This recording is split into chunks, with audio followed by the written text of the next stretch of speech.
Hi guys, it's Mrs. Vance, and it's time to review for another test.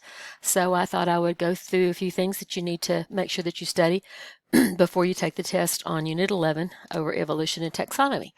So main thing, these are the main topics that are going to be on the test, and we'll go over each one of these one at a time. But there will be questions on Darwin's theory, the 4 points of Darwin's theory. We'll go over that in a couple of minutes.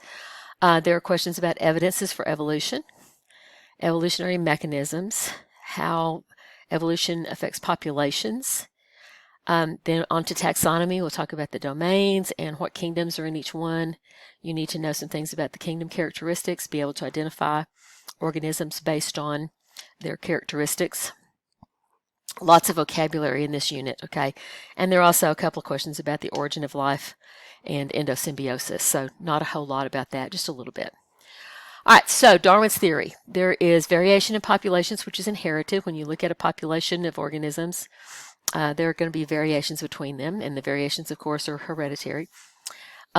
Most organisms over-reproduce. They produce more offspring than can survive, so therefore there is a struggle for survival as they compete for limited resources.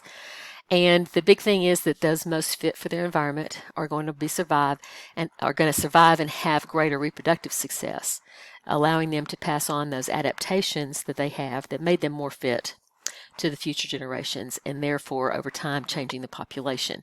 Remember that evolution is something that happens to populations, not to individuals, even though individual differences in adaptations do contribute to evolution. So evidences for evolution, we talked about fossils, the fact that the fossil record shows ancient organisms similar to common day one, present day ones. Oftentimes the older ones a little bit simpler, maybe bigger. The newer ones may be more complex. Biogeography has to do with the fact that of where you find fossils in the world and how you find the same fossils in different areas, indicating something about the climate and conditions in which they occurred. Homologous structures, those are the structures that have similar origins, like the four limbs of various mammals that we looked at pictures of, having the same structure but different functions, the same general structure underlying their the limb, but the limbs have very different functions. The embryos, remember the embryos, how similar they looked in early stages as organisms go through their development stages in embryology. Vestigial structures, which are the remains of structures that are no longer used, but some of the structures are still there in smaller, reduced form. And then, of course, the molecular biology stuff, talking about the fact that the DNA sequences and the protein sequences are very similar, and you can easily compare those with one another to see evolutionary relationships. So, evolutionary mechanisms. There are various mechanisms that we talked about in class.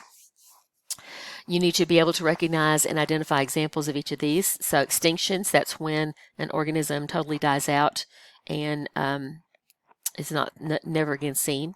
That leads oftentimes to opportunities for the surviving species around there to take advantage of new habitats that were not available to them previously.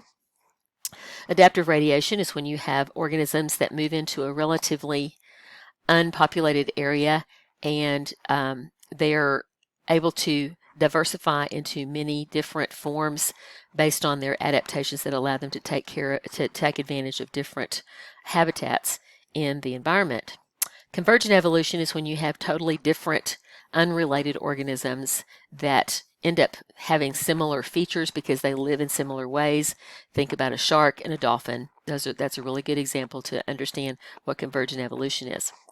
Coevolution is when you have two organisms that evolve in response to changes in each other. And the good example of that one is the Darwin's orchid and the moth that pollinates it with the very long proboscis to fit into that long nectar tube. Punctuated equilibrium is relatively long periods, sudden changes, followed by relatively long periods of little change for a long period of time, and then big changes again. And oftentimes, punctuated equilibrium is something that occurs like after an extinction event.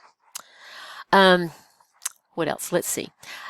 So in populations, talk about the 3 different kinds of selection. So you should be able to identify each of these, and on the next slide I'll show you the graphs to remind you. Directional means that a directional selection occurs when it's a big advantage to be at one end of the spectrum than the other, and so the whole graph shifts over to that direction. Stabilizing selection is when you have a very relatively narrow range of variety in whatever the phenotype is that you're looking at. Disruptive selection is when it's a disadvantage to be in the middle, but a bigger advantage to be on one end or the other, and so you end up with something that looks like a double curve. So we'll look at that in just a minute. Genetic drift is another thing that affects populations, and so we'll look at that in just a minute too. It has to do with the fact that if you have a small population that survives something just by chance, then the new allele frequencies in the new population will reflect that rather than what was in the original population.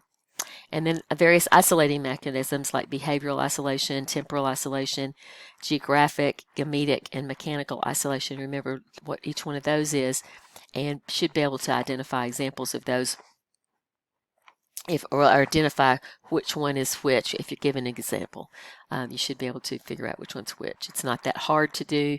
Behavioral has to do with usually mating behavior or something like that. Temporal has to do with time, so whether it's time of day or time of year or season, something like that. Geographic has to do with the fact that they may be isolated geographically because of some event that separates them, like for instance a flood or fire that could separate populations. Gametic isolation is when one species sperm will not fertilize the other species' egg. And the mechanical is when there's they're physically prevented from mating because of differences in their structure. Here are the selection graphs. So here, if we have our original population with our varying phenotypes within there, if it becomes a big advantage to be closer to the middle value and a disadvantage to be at the extremes, one end or the other, then you end up with stabilizing selection where you have a narrower range of variation. And the average stays about the same value, but it increases in number there. Directional selection is when it's a big disadvantage to be at one end of the graph, and so the whole graph shifts over one direction. And then disruptive is when it's a disadvantage to be the middle range, and you end up with two separate populations separated by a big difference in their phenotype, whatever the phenotype is you're looking at. It's easiest for us to think about it in terms of color, but there are lots of other things that can be affected that way as well.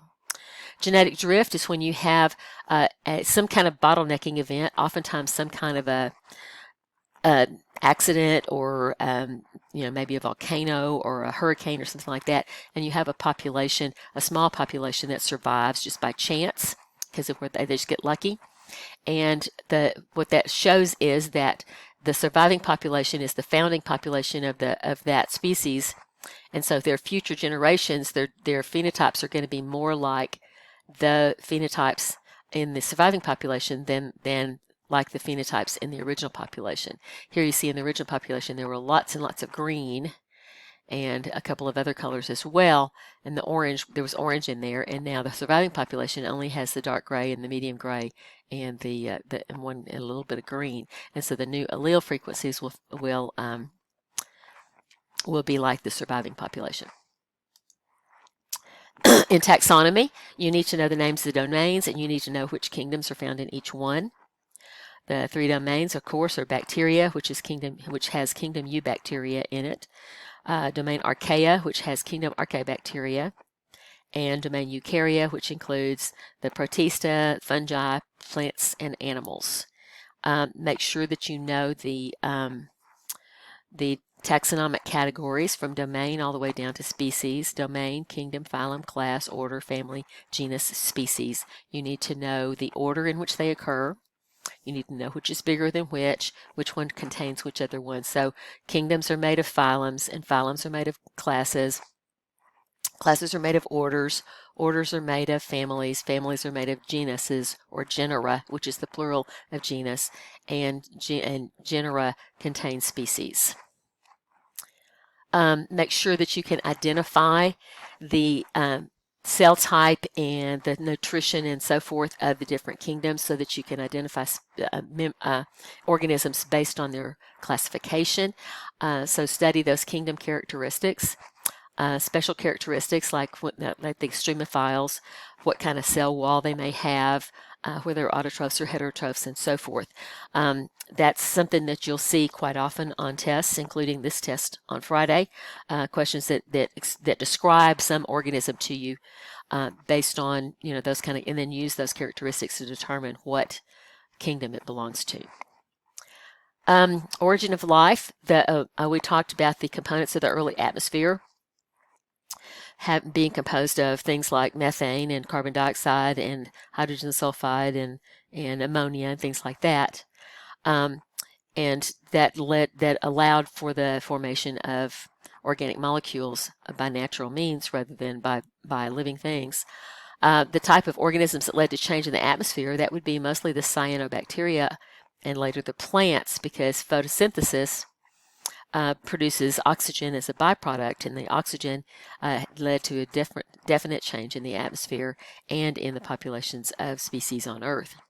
Miller and Urey's experiment, that was the experiment where they boiled the water and passed the water vapor through the chamber with the other gases and the electrodes, and were eventually able to make amino acids without any living things doing it.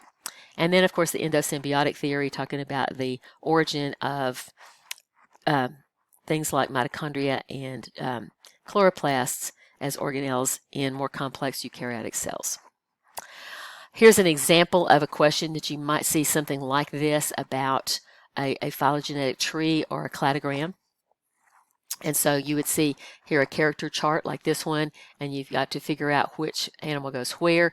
In this particular one, this is just for practice, and I'm not going to go over it with you. I want you to practice on it. But you should be able to figure out which organism goes where and what the different traits are, the different characters. Here are the traits: hollow bone, three-fingered hand, half-moon-shaped wrist bone, and a reversed first toe. And so you should be able to figure out which one of these four groups fits where on this particular phylogenetic tree.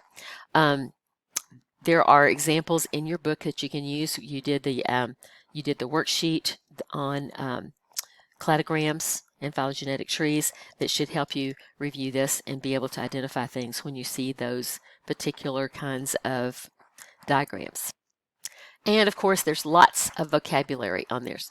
It's going to be really important for you to review the vocabulary. I'm going to suggest that you use the Quizlet and the quizzes that are in the review folder in the Unit 11 resources to practice your vocabulary.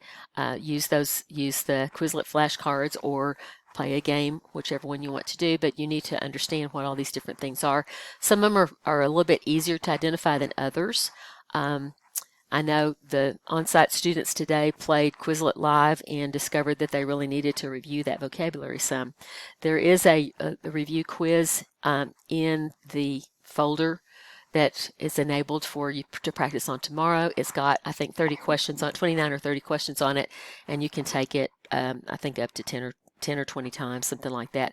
And so that's just for practice. It's not the same questions that are on the test, but the similar types of questions can be on there, and it's always good to have a little bit of practice working on some of those questions.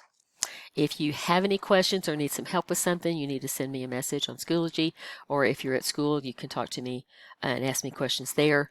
But be ready for the test on Friday, and then enjoy your 3-day weekend, and we'll be ready to start learning about bacteria and viruses next week.